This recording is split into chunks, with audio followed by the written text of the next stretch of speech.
Hi guys, አዲሱ ነኝ Usidda ቴክኖሎጂ። ዛሬ የምናየው iPhone 5s ወይም ደግሞ 5SE ስክሪን እንዴት እንደምንቀይር ነው። እንደምታዩት ስክሪኑ የደቀቀ ነው። እንፍታና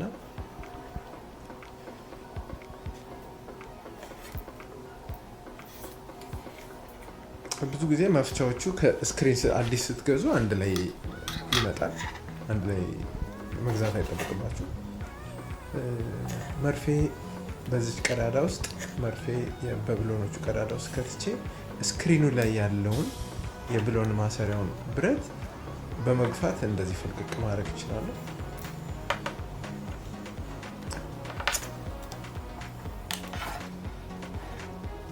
ስክሪኗ ተሰብራለች በዚህኛው በኩል።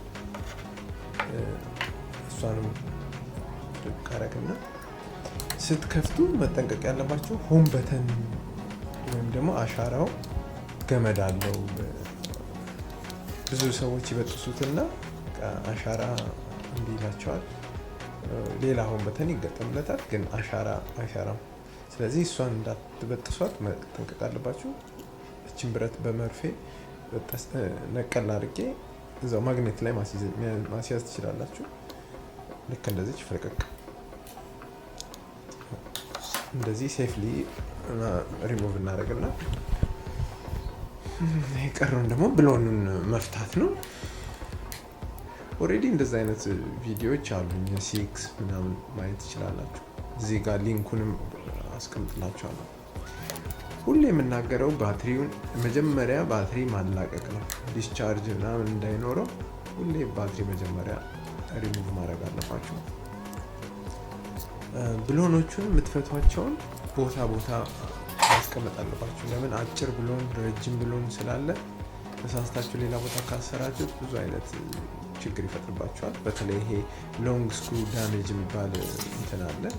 ረጅም ብሎን ሌላ ቦታ ላይ ካሰራችሁት እና ብሎኖችን ቦታ ማስያዝ አለባችሁ። አዲስ ስክሪን ያገኘ ነው። ኦሬዲ ስፒከር ሄድፎን አለው። ጀስት አሻራውን ብቻ ነው ሪፕሌስ የምናደርጋት። ላይ ጆሮ ስፒከር ምናምን አለው ኦሬዲ። ስለዚህ ምንም መፍታት አይጠበቅብንም። ከዛኛው ላይ አዲስ ከንትን ላይ የገዛችሁ ከሆነ ግን አይኖረውም። ስለዚህ ከዚህኛው ላይ ማፍታት አለባችሁ። አሻራውንና ሆም በተኑን እንፍታው። አሻራውና ሆም በተኑ ሁለት ብሎን ያለው 3 ብሎን ያሉት 3 ብሎኖቹን ከፈታን በኋላ አንደኛው ሳይድ ላይ ትንሽዬ ግሉ ይኖረዋል። የሆም በተኑ ፍሌክስ የተለጠፈበት ገመዱ የተለጠፈበት ፓርት አለ ትንሽዬ። እሷን በጥንቃቄ ገመዷ በጣም ሴንሲቲቭ ነች፣ እንዳትበጠስባችሁ እዛች ጋር ነው ያሳያችሁ። በእጄ ሞከርኩ ግን እንትን በጣም ጠበቅ ያለ ነው። ስለዚህ ፍላት ሄድ ስክሩ ድራይቨር ትንሽዬ በጉልበት ሳይሆን በቃ ቀስ ብለን ግሉ ማስቴሻዋን ለማላቀቅ ነው። ትንሽ ከተት ሳደርግ እራሷ አለቀቀላለች። እችኛዋን ኮምፒውተር እዛኛው ላይ እንሰራት።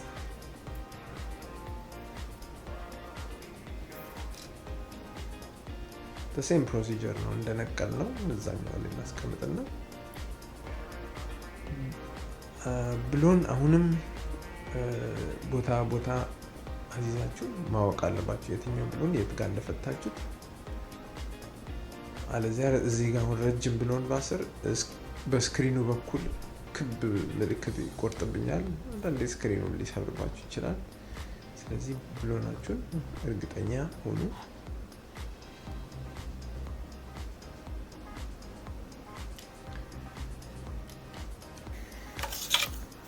ስክሪኑ እንደሚሰራ ቼክ እናድርግ። ኦሬዲ ቼክ አድርጌዋለሁ፣ ግን it's always good like በቃ ከማሰራችሁ በፊት ቼክ ማድረግ።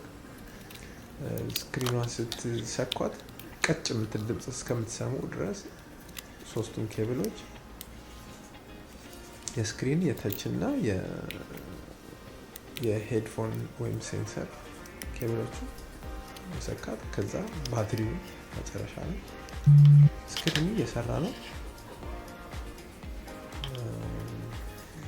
እስከሚበራ ትንሽ እንጠብቅና ተቹን እንደሚሰራ ቼክ አድርገን ተቹም ይሰራል። ባትሪው መነቀል አለበት። አየህ ባትሪ ሁሌ መጀመሪያ መነቀል አለበት። አሁን ብሎኖቹን እኔ ስለማውቃቸው ነው እንድለይ አድርጌ ነው ያስቀመጥኳቸው። እነሱን መልሰን ማሰር አለብን። በተለይ አሁን እያሰርኳቸው ያሉትን አራቱን ብሎኖች በጥንቃቄ በተለይ እነሱን በጥንቃቄ ለምን ሁለቱ ትናንሽ ናቸው፣ ሁለቱ ደግሞ ሌላ አይነት ናቸው። ስለዚህ ተሳስተው ረጅሙን ሌላ ጋር ካሰር ነው ስልኩ አልበራም ሊል ይችላል፣ ዲስፕሌው ሊበላሽ ይችላል። እሱን ማስተካከል ረጅም እንትን ነው። ስለሱ ማየት የምትፈልጉ ከሆነ እሱም ቪዲዮ አለኝ። አይ ቲንክ ሊንክ እዚህ ላይ አደርግላችኋለሁ።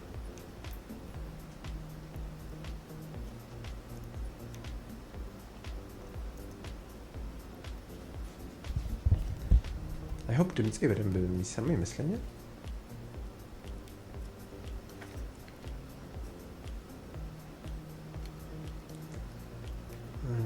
የባትሪም ቆርቆሮ እችኛዋን ብዙ ጊዜ አያስሯትም ሰዎች። ይህን የግድ ማሰር አለባችሁ። ባትሪው ተነቃንቆ ወይም ስልኩ ትንሽ ወድቆ ወይም የሆነ ሲንገጫገጭ ባትሪው ሊነቀል ይችላል።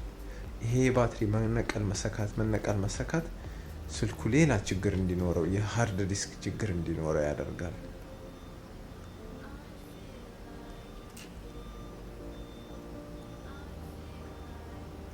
ስለዚህ ሁሌ ቆርቆሮን ማሰሪያውን ማሰር አለብን።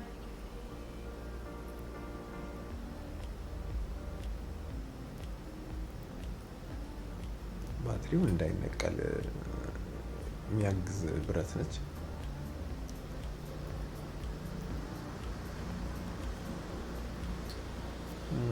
ብሎኖቹን ከማግኔቶቹ ላይ ማንሳት አለብን ስክሪኑን ከመግጠማችን በፊት። ስክሪን ስንገጥም እላይ ጫፍ ጋር ይታያቸዋል 3 ነጭ ፓርት። እነሱ ተንሸራተው መግባት አለባቸው መጀመሪያ። ከዛ አሻራውን ወይም ሆም በተኗን ገመዷን እንሰካትና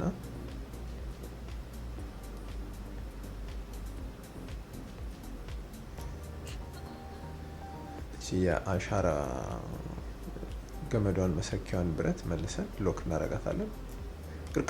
ዝም ብላ ቅርቅር የምትልናች።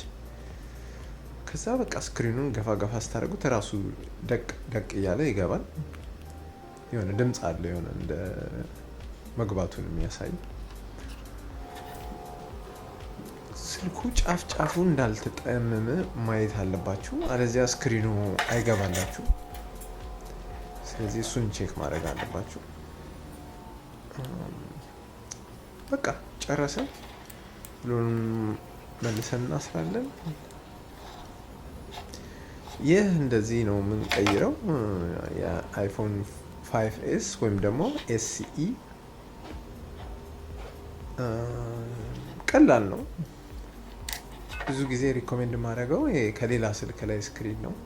ገበያ ላይ ያሉ ብዙ አይነት ስላለ ስለተመለከታችሁ አመሰግናለሁ። ሰብስክራይብ፣ ላይክ አድርጉት። ቪዲዮ እንትኑ ይረዳናል። አመሰግናለሁ። ፒስ